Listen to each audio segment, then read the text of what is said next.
মোহতারাম ইমানি ভাইরা যে আলোচনা আমরা করতেছিলাম তার মধ্যে আলোচনা ছিল ইসলামী সামাজিকতা। এই তো সমাজের চিত্র যেটা আমরা দেখতেছি। তো এই চিত্র পরিবর্তন হবে যদি আমাদের সবার ভিতরে ইসলামী সামাজিকতার বোধ আসে। আগে মানতে হবে, শুধু বয়ান করলে হবে না যে আমি পারি, আমি বয়ানই করতে থাকলাম না, বয়ান করে শুধু হবে না, মানতে হবে। আমাকেও মানতে হবে, প্রত্যেকজন মুসলমানকেও মানতে হবে। যদি মুসলমান বলে আমরা মানবো, তাহলে ইনশাআল্লাহ সমাজের রূপরেখা পরিবর্তন হবে। আর যদি মুসলমান না মানতে চায়, তাহলে আল্লাহর কসম কোনোদিন সমাজের রূপরেখা পরিবর্তন হবে। এর মধ্যে আমরা 20টা মূলনীতি সামনে এনেছিলাম। এর মধ্যে প্রায় 13টা নিয়ে আলোচনা হয়েছে, বাকিগুলো আলোচনা হবে ইনশাআল্লাহ। তো আজকে এই মূলনীতিগুলোর ছোট্ট একটা বই তৈরি হবে ইনশাআল্লাহ। হয়তো 2-1 সপ্তাহের মধ্যে আমি বইটা তৈরি করে ফেলবো, কাজকর্ম শেষ হয়ে গেছে। এটা হলো শুধু মূলনীতিগুলো, আয়াত এবং মূলনীতিগুলো সংক্ষিপ্ত আকারে ছোট্ট একটা বই। আর বিস্তারিত বইয়ের প্রয়াস চলতেছে, আল্লাহ যদি তৌফিক দান করেন, আপনার যে দোয়া করেন ইনশাআল্লাহ হয়ে যাবে। তো আজকে সেই শুধু মূলনীতিগুলো সংক্ষিপ্ত আকারে আমরা আলোচনা করতেছি, যেন এটা আমাদের প্রত্যেকের মাথার মধ্যে চলে আসে।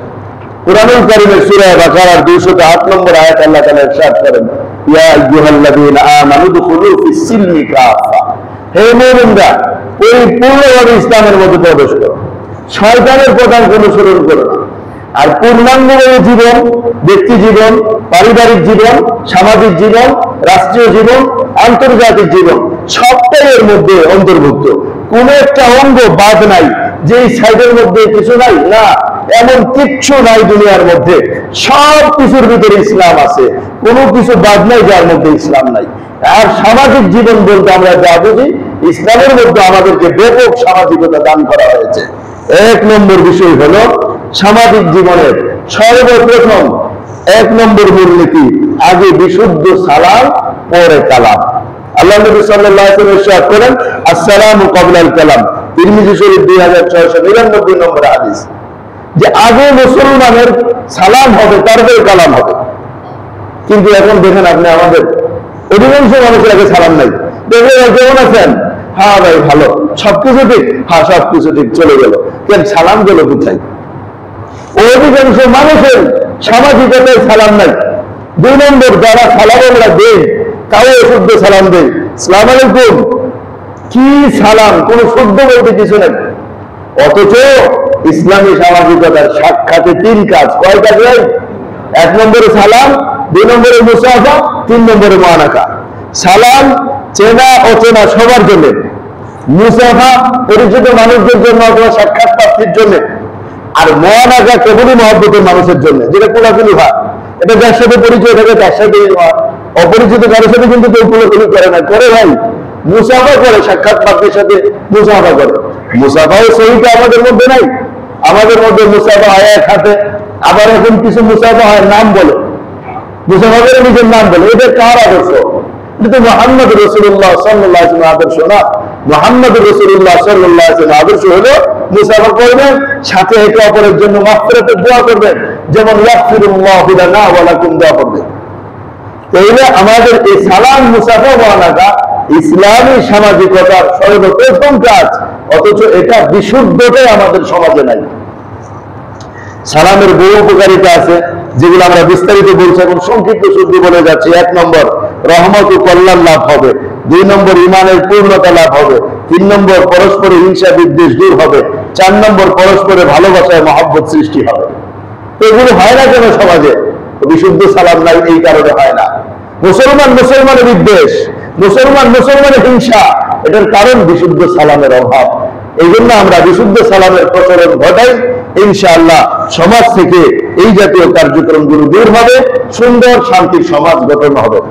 2য় মূলনীতি, নম্র ও কোমল ভাষায় কথা বলা। এক মুসলমান আরেক মুসলমানের সাথে সাক্ষাৎ হলে নম্র এবং কোমল ভাষায় কথা বলা। দেখা মাত্রই মেজাজ গরম, দেখা মাত্রই কর্কশ ভাষা, কেন এমনটা হবে? কর্কশ ভাষার প্রয়োজন হলে কর্কশ হবে ভাষা, গরমের প্রয়োজন হলে রুক্ষতার আচরণ হবে, কিন্তু বিনা কারণে রাগারাগি এমনটা যেন না হয়। আল্লাহ কোরআনের মধ্যে বলেন, ইন আবা ইলা ফিরাউনা ইন্নাহু তাগা ফাকুলা লাহু কাওলান লাইয়িনান লাআল্লাহু ইয়াতাযাক্কারু আও ইয়াখশা। হযরত মূসা এবং হারুনকে ফেরাউনের কাছে যখন পাঠান তখন উপদেশ দিয়েছেন, ফেরাউনের কাছে যে নরম নরম কথা বলল, আর আমরা একে অপরকে ফেরাউনের তো খারাপ মনে করি। নবীজি দুই নবী ফেরাউনের কাছে নরম কথা বলছেন, আর আমরা আরেক ভাইয়ের সাথে কথা বলবো, ওর সাথে গরম আর রুক্ষ ব্যবহার করতেছি।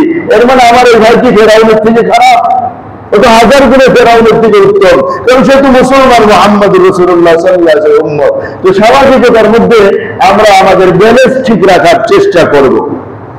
নম্র ভাষায় কথা বলার বহু উপকারিতা আছে। এক, সে চিন্তা করবে এবং উপদেশ গ্রহণ করবে। দুই, তার অন্তরে ভয় সৃষ্টি হবে। তিন, শত্রু বন্ধুতে পরিণত হবে। চার, সাদাকার সওয়াব পাওয়া যাবে, যেগুলো বিস্তারিত হাদিসের দ্বারা আগে শোনানো হয়েছিল। ইসলামী সামাজিকতার 3 নম্বর মূলনীতি রুক্ষ ও কঠোর আচরণ পরিহার করা, যেটা দ্বিতীয় মূলনীতির ভিতরে কিছুটা চলে আসছে। নম্র ভাষায় কথা বলা, 3 নম্বরে রুক্ষ ও কঠোর আচরণ পরিহার করা। কেননা আল্লাহ নবীজিকে বলতেছেন, ওয়ালাউ কুনতা ফাজ্জান গালিজাল কলবি লানফাদ্দু মিন হাওলিক। হে নবী, আপনি যদি রুক্ষভাষী হন তাহলে কিন্তু লোকজন একজন আপনার সাথে থাকবে না, সব পালাবে। তাহলে কথা মাধুর্যতা থাকা চাই। কথা বলতে গেলে, বক্তৃতা করতে গেলে এমন ভাবে কথার বক্তৃতা না বলা যে বিরুদ্ধ পার্টিরা খুব খেপে যাবে, এমন ভাবে কথা না বলা আপন জনরা বিচ্ছিন্ন হয়ে যাবে, এমন ভাবে কথা বলাই উচিত না।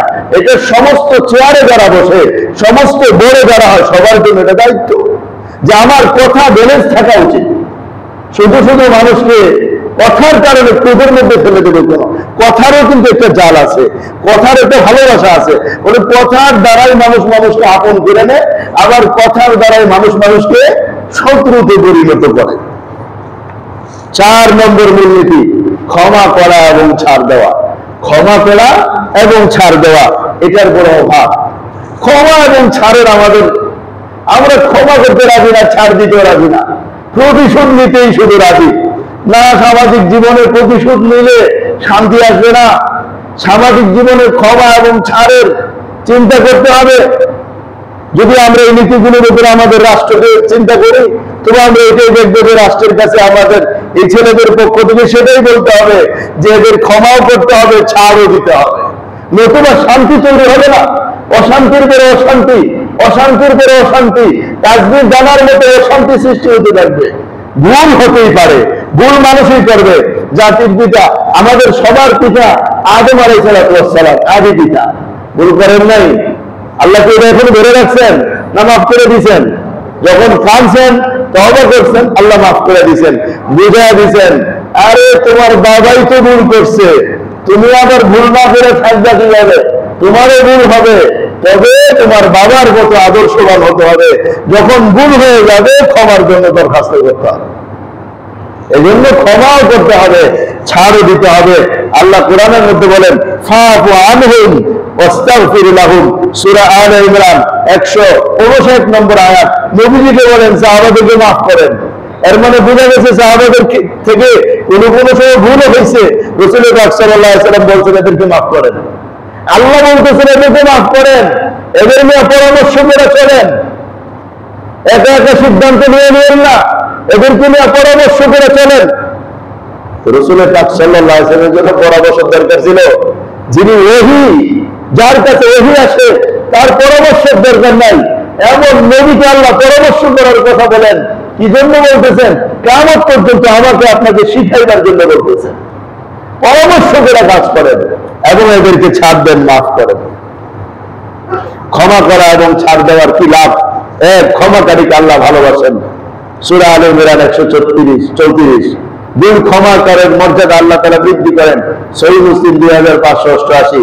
তিন, ক্ষমাকারীকে আল্লাহ তাআলা ক্ষমা করে দিবেন, মুস্তাদে আমর 7041। তাই আসুন আমরা ক্ষমা করি, ছাড় দিই, সুন্দর সমাজ এবং শক্তিশালী সমাজ, ঐক্যের সমাজ গঠন করি। পঞ্চম মূলনীতি ঘরে বাইরে পরামর্শ করে কাজ করা। এই পরামর্শটা আমাদের ঘরের মধ্যে অনেক ক্ষেত্রে থাকে না। অনেকে দিদিকে কোনো দামই দেয় না, তোমার লাগে বুঝো কিছু, আর এবার কিছু না বুঝো একটু মূল্যায়ন করেন না, মনটা খুশি হয়ে যাবে। আপনাকে স্বামী হিসেবে গ্রহণ করে নিতে সবসময় বড় ব্যক্তি কোনো কষ্ট হবে না। এই জন্য ঘরে সন্তানদের সাথে, দিদিদের সাথে পরামর্শ করে কাজ করা চাই। আর বাইরে যারা বুদ্ধিমান মেধাবী তাদের সাথেও পরামর্শ করে কাজ করা চাই। কুরআনুল কারীম আল্লাহ বলে ওয়াশাবিরহুম ফিল আমর ফাইযা আযামতা ফাতাওয়াক্কাল আলাল্লাহ, সূরা আলে ইমরান 159 নম্বর আয়াত। এ নবী, আপনি সাহাবাদেরকে নিয়ে পরামর্শ করেন, কাজ সিদ্ধান্ত হয়ে গেলে তখন আল্লাহর উপর তাওয়াক্কুল করেন। তো পরামর্শ করার লাভ কি? এক, পরস্পর মিল মহব্বত তৈরি হয়। পরামর্শ না করলে মনে করে আমাকে একটু মূল্যায়ন করে নাই, আর পরামর্শ করলে মনে করে না আমাকে তো অনেক মূল্যায়ন করছে। তো পরস্পর মিল মহব্বত তৈরি হয়। দুই, ক্ষতি থেকে হেফাজত পাওয়া যায়। তিন, বেইজ্জতি থেকে রক্ষা পাওয়া যায়। তাই বুদ্ধিমান, কল্যাণকামী, হিতাকাঙ্ক্ষী, নিঃস্বার্থ মানুষদের সাথে পরামর্শ করা উচিত। স্বার্থপর মানুষের সাথে পরামর্শ হয় না, নিঃস্বার্থ মানুষের সাথে পরামর্শ করা উচিত। এই ক্ষেত্রে একটা জিনিস আমরা আগেও বলছি, পরামর্শ করলে যে পরামর্শ দিবে তারটাই মানা জরুরি না। আপনার যদি মনে হয় ওনার পরামর্শ আমার জন্য ভালো, তো আপনি মানেন, না মানলে কোনো অসুবিধা নাই। আর যিনি পরামর্শ দিলেন ইনি এটা মনে করতে পারবেন না, আমি পরামর্শ দিলাম, দেখলাম আমারটা মানলো না, আর জীবনে পরামর্শ দেবো না, এটা মনে করার কারণ আর নাই। এই জন্য পরামর্শের বিষয়টা এরকম, আমরা কাজে কর্মে ঘরে বাইরে পরামর্শ করে কাজ করতে চেষ্টা করব। ষষ্ঠ মূলনীতি, সকল সৃষ্টির অধিকার আদায় করা। সকল সৃষ্টির অধিকার আদায় করা, এগুলো বিস্তারিত আলোচনা চলছে। সবার অধিকার, দেখেন অধিকারে যদি আদায় না করা হয় তাহলে বিশৃঙ্খলা তৈরি হয়। কত চরম বড় বিশৃঙ্খলা তৈরি হয়। এই বিশৃঙ্খলার মাসুল শুধু একজন দুইজনকে না, গোটা জাতিকে বিশৃঙ্খলার মাসুল দিতে হয়। এই জন্য ইসলাম তো বারংবার শিখে আসছে, প্রত্যেকের হক আদায় করে দাও, প্রত্যেকের হক আদায় করে দাও, প্রত্যেকের হক আদায় করে দাও। যেমন কোরআন বলে ওয়াতিজাল কুরবা হাক্কাহু ওয়াল মিসকিন আবনাস সাবিল ওয়ালা তুবাজ্জির তাবযীরা। বনি ইসরাঈল 26 নম্বর আয়াত, আল্লাহ বলেন ওয়াতিজাল কুরবা হাক্কাহু, নিকটাত্মীয়ের হক আদায় করো, মিসকিনের হক আদায় করো, ফকিরদের হক আদায় করো, মুসাফিরদের হক আদায় করো, আত্মীয় স্বজনের হক আদায় করো। অন্য আয়াতের মধ্যে আল্লাহ তাআলা আরো বিস্তারিত ভাবে হক আদায় করার, অধিকার দিয়ে দেওয়ার বহু গুরুত্ব কোরআনের মধ্যে করছেন। কিন্তু একজন মুসলমানকে মানতে হবে কোরআন, না মানলে তো মুসলমানের তো থাকবে না। এই জন্য মুসলমানকে মানতে হবে কোরআন। আজ আমরা জানি, মানি না, নিজের স্বার্থের কারণে আমরা অনেক কিছু মানতে চাই না। না, এটা শুধু একজনের দিকে না, সবার জীবনে যার সাথে হক সংশ্লিষ্ট আছে, আমাদের ইমানি দায়িত্ব তার হক তাকে বুঝায় না। বাবা মারা যায়, ভাই বোন সম্পত্তি বন্টন করে না, বোনের হক তাকে দিতে রাজি না। কেন বোনের হকটা দিতে রাজি না? ছোট ভাইয়ের হক দিতে রাজি না, ছোট ভাইয়ের হক না দেখা বলে গেল। এই জন্য সবার হক আদায় করা, এই নীতিতে আমাকেও আসতে হবে, আপনাকেও আসতে হবে। তাইলে ঘরেও শান্তি হবে, বাইরেও শান্তি হবে। সপ্তম মূলনীতি, ছোটদের স্নেহ করা, বড়দের সম্মান করা এবং আলেমদের ইজ্জত করা। এটা ইসলামের এক বিধান। প্রত্যেকের কাছে সে তার ছোটকে স্নেহ করবে, ছোটকে আদর করবে, ছোটকে প্রেয়ার করে সঠিক কথা তাকে বুঝাবে, তাকে গড়ে উঠাবে আগামী ভবিষ্যতের জন্য। আর ছোটরাদেরকে যদি বড়রা আদর করে, স্নেহ করে, মায়া করে, ভালোবাসা দেয়, তখনই বড়দেরকে ছোটরা সম্মান করে মাথায় নিয়ে রাখবে। সম্মান জোর করে নেওয়া যায় না। সম্মান তো আদরের দ্বারা আসে, সম্মান তো স্নেহের দ্বারা আসে, সম্মান তো মায়া মমতা ভালোবাসার দ্বারা আসে। আর এরা আমাদের প্রতি ইজ্জত, তাদের প্রতি ইজ্জত করা, তাদেরকে সম্মান করা, কারণ তারা নায়েবে নবী ওয়ারাসাতুল আম্বিয়া। হেদায়েতের কথা তারা আমাদেরকে বলবেন, সত্যের দিক নির্দেশনা তারা আমাদেরকে দিবেন। এই জন্য তাদের প্রতি সম্মান করা যেন নবীজির প্রতি সম্মান করা। কেননা হাদিস শরীফের মধ্যে নবীজি বলেন, লাইসা মিন উম্মতি মান লাম ইউজিল্লা কাবীরানা ওয়া ইয়ারহাম সগীরানা ওয়া ইয়ারিফ লিআলিমানা। সে আমাদের উম্মতের অন্তর্ভুক্ত না যে আমাদের ছোটদেরকে স্নেহ করে না, বড়দের সম্মান করে না, আলেমদের মর্যাদা জানে না। মুসনাদে আহমদ 22,755 নম্বরের হাদিস। অষ্টম মূলনীতি, অন্যের জন্য তাই পছন্দ করা, নিজের জন্য যা পছন্দ। অন্যের জন্য তাই পছন্দ করা, নিজের জন্য যা পছন্দ। এখন আমরা দেখেন সবাই সবাই সবাই নিজের জন্য ভালোটা চাই, অন্যের জন্য পচাটা চাই। ভিক্ষুক আসছে, ভাই আল্লাহ রাস্তা আমার একটা ভিক্ষা দেন, সিরা টাকাটা ভিক্ষুকের হাতে। দোকানদার আম বিক্রি করে কথার কথা, ভাই আমার আল্লাহ রাস্তা একটা আম দেন, গরিব মানুষ আম কিনে খেতে দেবেন। তো যে আমটা যায় যায় অবস্থা, কাস্টমার নিব না, ওটা বিসমিল্লাহ করে ভিক্ষুকের হাতে দিয়ে দিলাম। কেন আমরা এরকম? আমরা কেন ভালো হতে জানি না? আমরা আল্লাহর নামে সবচেয়ে ভালোটা দেব। এই জন্য বলেছে নিজের জন্য যা পছন্দ, অন্যের জন্য তা পছন্দ না করলে মুমিনই হব না। আমি কি চাইতাম এই জায়গায় থাকলে, আমি কি চাইতাম এই জায়গায় থাকলে, সুতরাং আমি তার সাথে এই আচরণ করব। কথাগুলো অনেক ব্যাপক অর্থবহ কথা, যেগুলো আগে বিস্তারিত বলা হয়েছে। এখন আমি শুধু 20টা একসাথে বলার জন্য আজকে আমি এই চিন্তা ভাবনা করলাম। অন্যের জন্য তাই পছন্দ করতে হবে, নিজের জন্য আমি যা পছন্দ করি। এখন আমি নিজের জন্য ভালোটা পছন্দ করব, অন্যের জন্য খারাপটা পছন্দ করব। আল্লাহ আল্লাহ রসুলের দৃষ্টিতে আমি পাক্কা মুসলমান না, আমি ভেজাল মুসলমান। আমার খবর আছে, খবর হাজার মিজান বলছিলাম যে কোনো জায়গায় আটকা পড়ে জাহান্নামে যাওয়া লাগবে। এই জন্য ভাই দোস্ত, অন্যের জন্য আমরা তাই পছন্দ করব, নিজের জন্য যা পছন্দ করব। নবীজি সাল্লাল্লাহু আলাইহি ওয়াসাল্লাম ইরশাদ করেন, লা ইউমিনু আহাদুকুম হাত্তা ইউহিব্বা লিআখিহি মা ইউহিব্বু লিনাফসি। তোমাদের কেউ ততক্ষণ পর্যন্ত পরিপূর্ণ মুমিন হতে পারবে না যতক্ষণ না সাথে তার মুসলিম ভাইয়ের জন্য তা পছন্দ না করে যা নিজের জন্য পছন্দ। সহিহ বুখারী 13 নম্বরের হাদিস।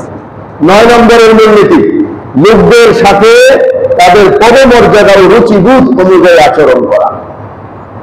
লোকদের সাথে তাদের পদমর্যাদা ও রুচিবোধ অনুযায়ী আচরণ করা। যে কোনো মানুষ আসছে, তো তার কি মর্যাদা সমাজে আছে, আপনার কাছে সাক্ষাতে আসছে, তো আপনি সেই মর্যাদা রক্ষা করে তার সাথে কথা বলেন। তাহলে তার মনে আপনার ব্যাপারে কোনো ঘৃণা তৈরি হবে না, কোনো নফরত তৈরি হবে না, বিদ্বেষ তৈরি হবে না, এবং তার রুচি অনুযায়ী। আর সেটা হয়তো ইসলামের গণ্ডির ভিতরে হয়ে যায়। এখন এই তার রুচি হলো মদ খাওয়া, তো আপনি তোর মদ খাওয়াতে পারবেন না, কারণ ইসলামে এটা জায়েজ নাই। তো আল্লাহর হুকুমের ভিতরে থাইকা তার মর্যাদা এবং তার রুচিবোধ অনুযায়ী আপনাকে আমাকে আচরণ করার নির্দেশ দিয়ে নবীজি বলেন, আনজিলুন নাসা মানাজিলাহুম, আনজিলুন নাসা মানাজিলাহুম। আবু দাউদ 4842 নম্বরের হাদিস, যে মানুষকে তার রুচিবোধ অনুযায়ী আচরণ করে।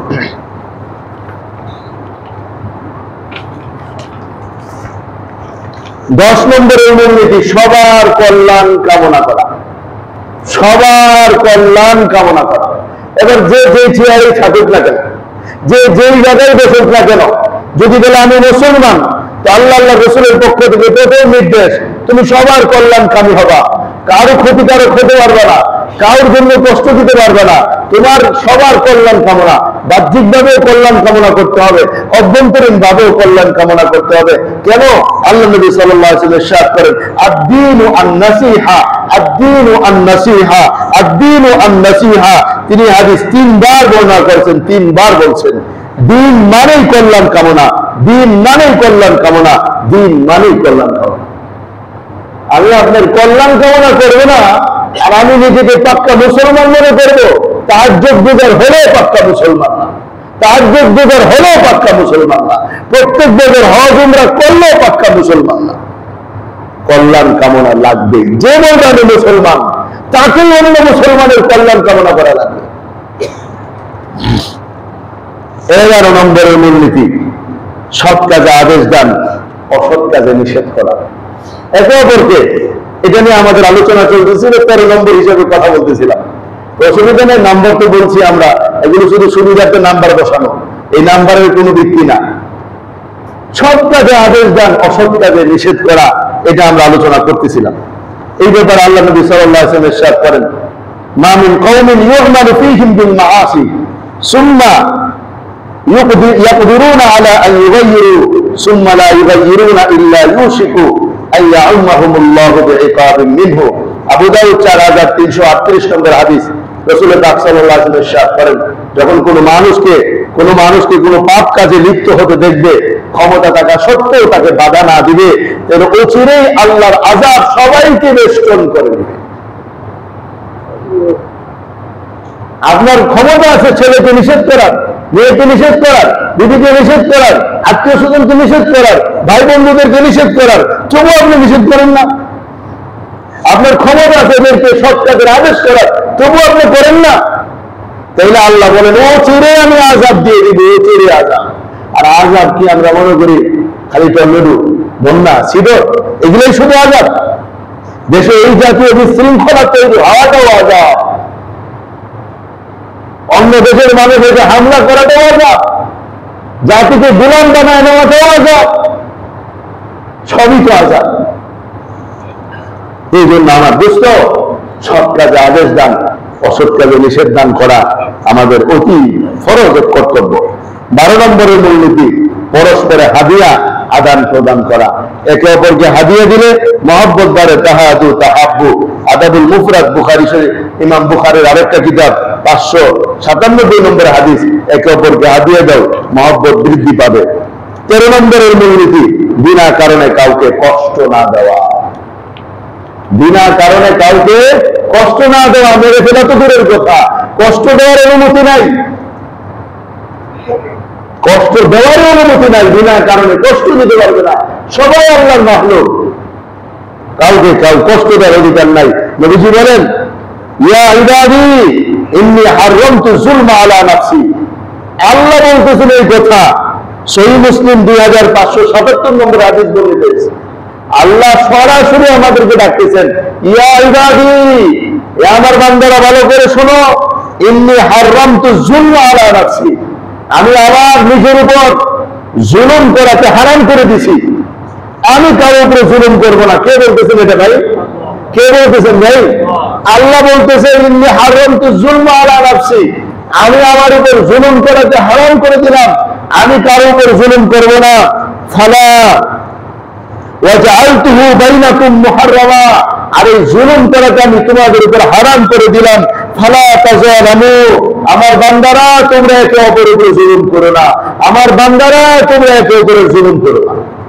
কারণ ইন্না যুলমু যুলুমাতুন ইয়াউমাল কিয়ামা, কিয়ামতের দিন জুলুম বড় অন্ধকার হয়ে যাবে। আজ মানুষ একে অপরের উপরে জুলুম, একে অপরের জুলুম, একে অপরের জুলুম, তোমার রাখো, উক্তি দিও না, এই করো না, সেই করো না, এগুলো মুসলমানের আচরণ হতে পারে না। মেরে মুহতারাম দোস্ত, 14 নম্বরের মূলনীতি, আধিপত্য বিস্তারের জন্য বিপর্যয় সৃষ্টি না করা।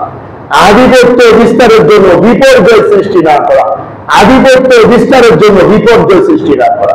কোরআনুল কারীম আল্লাহ তাআলা বলেন, তিলকা দারুল আখিরাহ নাজআলুহা লিল্লাযীনা লা ইউরিদুনা উলুওয়ান ফিল আরদি ওয়ালা ফাসাদা ওয়াল আকিবাতু লিল মুত্তাকিন। সূরা কাসাস 83 নম্বর আয়াত। আখিরাতের এই ঘর আমি তাদের জন্য বানাইছি, আখিরাতের এই ঘর মানে জান্নাত আমি তাদের জন্য বানাইছি যারা দুনিয়ায় বড় হতে চায় না, অহংকারী হতে চায় না, তাকাব্বুরওয়ালা হতে চায় না, নিজেকে বড় করে বাকিদেরকে ছোট করে রাখতে চায় না। ওই মেজাজ যাদের নাই ওদের জন্য আখিরাতের ঘর। আর যে কিনা বড় হওয়ার লালসা, ফিতনা ফাসাদ সৃষ্টি করে, হাঙ্গামা দাঙ্গামা সৃষ্টি করে, মারধর আর জুলুম নির্যাতন করে চালায়, এমন মানুষের জন্য আখিরাতের ঘর নেই।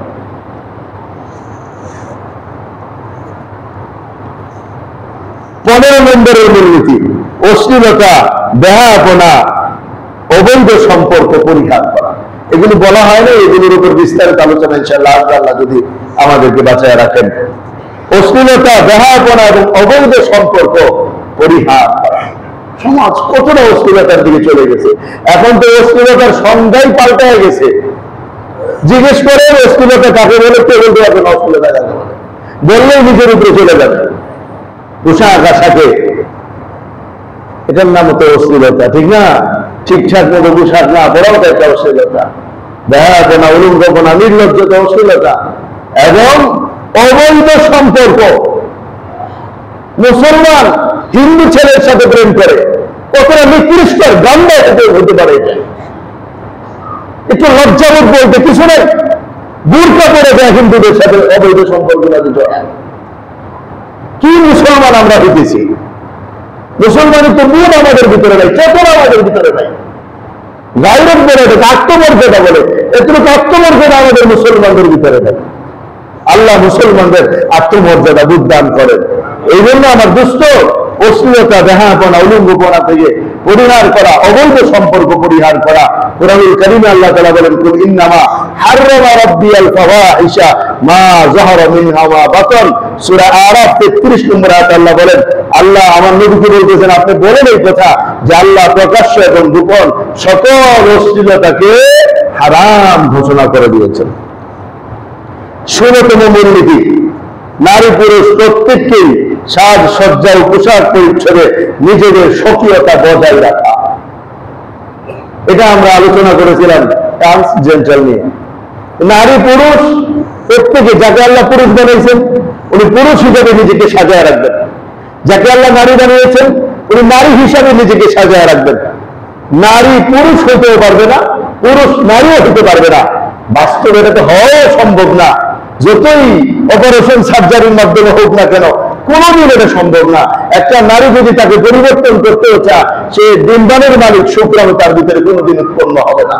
একটা পুরুষ যদি তাকে পরিবর্তন করতে চায়, যে সব কেটে পরিবর্তন করতে পারে, কিন্তু সে শুক্রাণুর মালিক, ডিম্বাণু তার ভিতরে উৎপাদন কোনোদিন হবে না।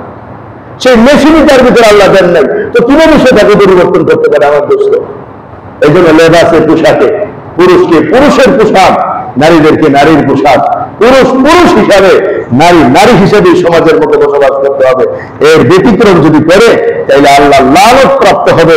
যেমন হাদিস শরীফের মধ্যে নবীজি বলেন, লানা রাসূলুল্লাহ সাল্লাল্লাহু আলাইহি ওয়াসাল্লাম আল মুতাশাব্বিহিনা মিনার রিজাল বিন নিসা ওয়াল মুতাশাব্বিহাতি মিনান নিসা বির রিজাল।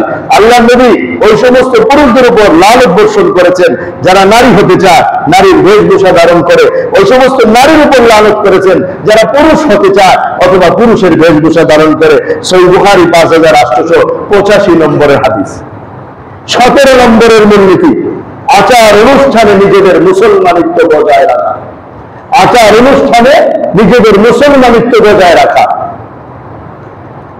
এমন এমন অনুষ্ঠান আমরা করি সেখানে ইসলামের কোনো নাম গন্ধ থাকে না, ইসলামের কোনো নামগন্ধ থাকে না। নিজেদেরকে এইভাবে সাজাই আমরা যেন অন্য কোনো জাতি, অন্য কোনো জাতি। আচার অনুষ্ঠান এমন হবে কেন?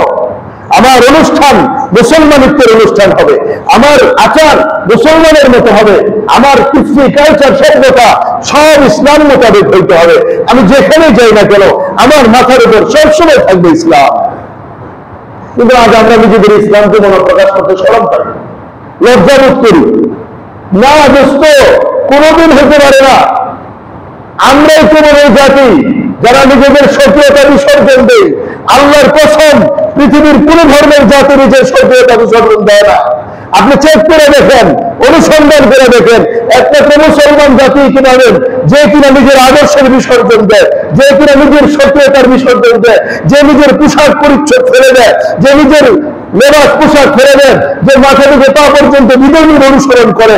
আল্লাহর কসম, কোন বিধর্মী আমাদের অনুসরণ করে না। তা আমরা কেন এমন হয়ে গেলাম? আমরা কেন এমন হয়ে গেলাম? আমরা কি পারি না নিজেদের স্বকীয়তা বিজয় আনতে?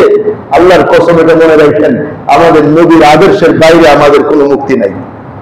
আমাদের নবীর আদর্শের বাইরে আমাদের কোনো মুক্তি নাই। আমাদের মুক্তি নবীর জিন্দেগীর ভিতরে আমাদের মুক্তি। নবীজি বলেন, মান তাশাব্বাহা বিকওমিন ফাহুয়া মিনহুম, যে কোনো জাতির সাদৃশ্যতা অবলম্বন করে সে তাদেরই দলভুক্ত।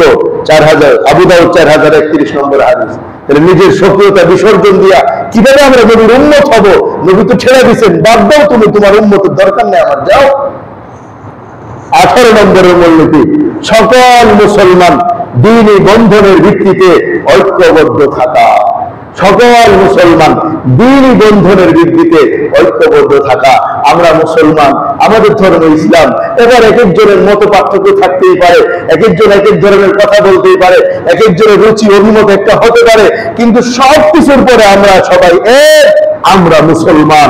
এটার উপরে মুসলমান জমে থাকতে হবে, ঐক্যবদ্ধ থাকতে হবে। যদি ঐক্যবদ্ধ না থাকে তো কি হবে? নবীজি সাল্লাল্লাহু আলাইহি ওয়াসাল্লাম বলেন না, আল্লাহ তাআলাই বলেন, ওয়াতিউল্লাহ ওয়া রাসূলাহু ওয়া লা তানাজাউ, তোমরা আল্লাহর আনুগত্য করো, আল্লাহর রাসূলের আনুগত্য করো। ওয়া লা তানাজাউ, তোমরা দ্বন্দ্ব কলহ করো না। ফাতাফশালু ওয়া তাযহাবা রিহুকুম, তাইলে তোমরা দুর্বল হয়ে পড়বে, তোমাদের প্রভাব বিলুপ্ত হয়ে যাবে। তোমরা যদি দ্বন্দ্ব করে বিচ্ছিন্ন হয়ে থাকো সমাজে তোমাদের কোনো উঠোন থাকবে না, কচু পাতার পানির মতো ভাইসে যাবা, কচু পাতার পানির। আজকের মুসলমান কচু পাতার পানি, এটা দেখেছি আমরা। কেন? ওই ভিতরে ভিতরে খালি কলহ, ওই গুরু এই গুরু এই গুরু এই গুরু। আমরা একে আরেকজনের জন্য ধ্বংস করার জন্য যথেষ্ট।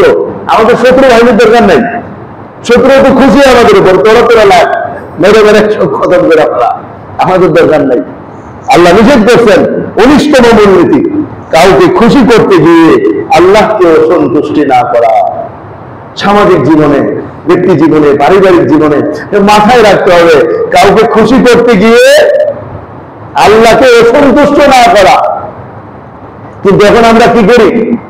আল্লাহ খুশি না বেজার সেটা আমার দেখার দরকার আছে। আমি আমার অমুককে খুশি করলাম, তমুককে খুশি করলাম, কিন্তু আল্লাহ যে নারাজ হচ্ছেন ওটা আমার ইচ্ছে চিন্তাই নেই। আমার মেয়ে নারাজ না হোক, আমার ছেলে নারাজ না হোক, আমার বিবি নারাজ না হোক, আমার দল নারাজ না হোক, আমার পার্টি নারাজ না হোক, আমার পীর নারাজ না হোক, আমার অমুক নারাজ না হোক, তমুক নারাজ না হোক, আরে আল্লাহ নারাজ হোক না হোক তো কি হয়েছে? আল্লাহকে রাস্তা ধরবে আমাকে? নবীজি সাল্লাল্লাহু আলাইহি সাল্লাম পরিষ্কার আমাদেরকে বুঝাই দিয়েছেন, লা তাআতা লিমাখলুকিন ফি মাসিয়াতিল খালিক। আল্লাহর অবাধ্য হয়ে কারো আনুগত্য করা জায়েজ নাই। আল্লাহর অবাধ্য হয়ে কারো আনুগত্য করা জায়েজ নাই। হ্যাঁ, বলতে পারবেন না এটা আমার চাকরি ছিল, এটা আমার ডিউটি ছিল, এটা আমার দায়িত্ব ছিল। না না না, সব দায়িত্বের উপরে আল্লাহর দেওয়া দায়িত্ব আগে মাথায় নিতে হবে।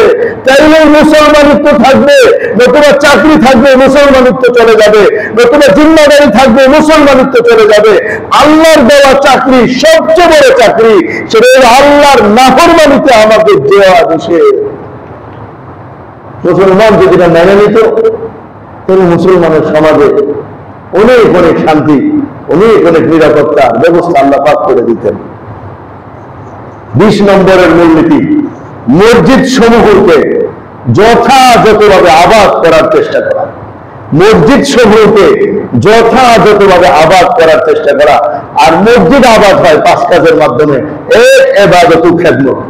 ইবাদতের জন্য মসজিদ খোলা থাকবে, আর এলাকার গরিব এতিম অসহায় বিধবা, দুর্বল অসুস্থ রোগী আক্রান্ত সমস্ত মানুষের জন্য মসজিদ থেকে একটা বিশ্বস্ত টিমের মাধ্যমে তাদের খোঁজখবর নেওয়া এবং মুসল্লিদের থেকে চাঁদা উঠায় তাদেরকে সাহায্য করা। যেটা আমাদের এই নাজাত মাদ্রাসায় বছরে একবার হয় রমজান মাসে, তাও যারা পড়ে তাদের পরিবারের জন্য। আমি বলবো যে আরো ব্যাপকভাবে এটা আমাদেরকে করতে হবে। 2 নম্বর, তালিম বা শিক্ষা, তালিম বা দাওয়াত ও তাবলীগ। দাওয়াত ও তাবলীগ, দাওয়াতের কাজ করা। পুরো এলাকার মুসলমানদের কাছে দ্বীনের আদর্শের দাওয়াত, বিধর্মীদের কাছে ইসলামের দাওয়াত। এটা মসজিদ কেন্দ্রিক হওয়া উচিত। আল্লাহর নবী এটাই তো করছেন। 3 নম্বর, তালিম বা শিক্ষাদান। দাওয়াত দেওয়া মানুষ আসলে কোরআন শরীফ শিখানো, মাসলা মাসাইল শিখানো। কি শিখাবে? এই আকায়েদ, ইবাদত, মুআমালাত, মুআশারাত, আখলাকিয়াত যেগুলো আমরা আলোচনা করতেছি এগুলো শিখাবে। 4 নম্বর, তাসকিয়া বা আত্মশুদ্ধির জন্য মাসিক কোন প্রোগ্রাম, সাপ্তাহিক কোন প্রোগ্রাম করা। যেমন আমাদের এখানে আত্মশুদ্ধির জন্য আলহামদুলিল্লাহ প্রত্যেক শনিবারে মুফতি হাবিবুর রহমান খান সাহেব ইসলাম বয়ান করেন, আর মাসে একদিন আমাদের বড় হুজুর অর্থাৎ মুফতি দেলোয়ার সাহেব দাওয়াত কাছে জুমার পরে আবার ইসলাম বয়ান করেন। 2টা ইসলাম বয়ান আলহামদুলিল্লাহ এখানে চালু আছে। 5 নম্বরে অসৎ কাজে বাধা প্রদান করা। কঠিন, ঠিক না? অসৎ কাজে বাধা প্রদান করা, এটা সামাজিক ঐক্যের মাধ্যমে, মুসল্লিদের ঐক্যবদ্ধের মাধ্যমে, আল্লাহ আল্লাহ রসুলকে খুশি করার জন্য ওই সিদ্ধান্ত নিতে হবে আমরা অসৎ কাজ বাধা দেব। যেই অসৎ কাজ করুক আমরা সেটার প্রতিবাদ করব, আমরা নিষেধ করব। যেভাবে সমাজ সেভাবেই করা হোক না। একেবারে চুক্তি মেরে বসে থাকার নাম ইসলাম না, বরং অসৎ কাজে বাধা প্রদান করা, সৎ কাজে আদেশ দেওয়া। এটা হলো পূর্ণাঙ্গ ভাবে আমাদের মসজিদ আবাদের মেহনতের একটা গুরুত্বপূর্ণ বিষয়। এই 20টা লেখার পর আমার যে আরো একটা বিষয় আসছে, সেটা হচ্ছে ইসলামী নিদর্শনাবলীর অপমান না করা। ইসলামী নিদর্শনাবলীকে অপমান না করা। মসজিদের সম্মান করা, এটা আল্লাহর ঘর, এটাকে যেন তুচ্ছতার ছিল অপমান না করা, মাদ্রাসা, এখানে কোরআন হাদিস পড়া হয়, ওটা কিনে তুচ্ছ তাচ্ছিল্য ব্যঙ্গ না করা, মার্কাজ, এখানে তাবলীগের কার্যক্রম হয়, ওটা কিনে তুচ্ছ তাচ্ছিল্য না করা, হ্যাঁ, এইভাবে দিনই যত কারবার গুলো আছেন সেগুলোর প্রতি সম্মান বোধ রাখা, এবং দিনই পোশাক আশাক পরে অবৈধ কাজে না চলা। বোরকা পরে প্রেম করতেছে, তাহলে এটা বোরকার অপমান করলো না? দাড়ি রেখা টুপি পরে জুব্বা লাগায়া সমাজের মধ্যে গান গায়া নাচতেছে, তো এটা ইসলামী পোশাকের অপমান হলো না? কোরআনকে নিয়ে মন্দিরের ভিতরে ঢুকাইয়া দিয়ে আসছে, এটা কোরআনের অপমান হলো না? এই জন্য সামাজিক জীবনে ইসলামী নিদর্শনাবলীর অপমান হয় এমন কোন কাজ আমাদের না করা, এটা 21 নম্বরে মিনিট, এটা ইনশাআল্লাহ যুক্ত হবে। আল্লাহ রাব্বুল ইজ্জত আমরা যে কথাগুলো বললাম, আল্লাহ আমাদের বুঝার এবং আমল করার তৌফিক দান করে। এই 21টা বিষয় ইনশাআল্লাহ অতি তাড়াতাড়ি ছোট্ট একটা বইয়ের মাধ্যমে আমি আপনাদের হাতে পৌঁছে দেওয়ার জন্য চেষ্টা করতেছি। আপনারা দোয়া করবেন 21টা বিষয় যেন আমাদের ছেলেপেলেরা, আমাদের মেয়েরা, আমরা যেন সবাই মুখস্থ করে নিজের জীবনটাকে চালাইতে পারি। ইনশাআল্লাহ চেষ্টা করবো তো ভাই। আল্লাহ আমাদের সবাইকে তৌফিক দান করেন। ওয়া আখির দাওয়ানা আলহামদুলিল্লাহি রাব্বিল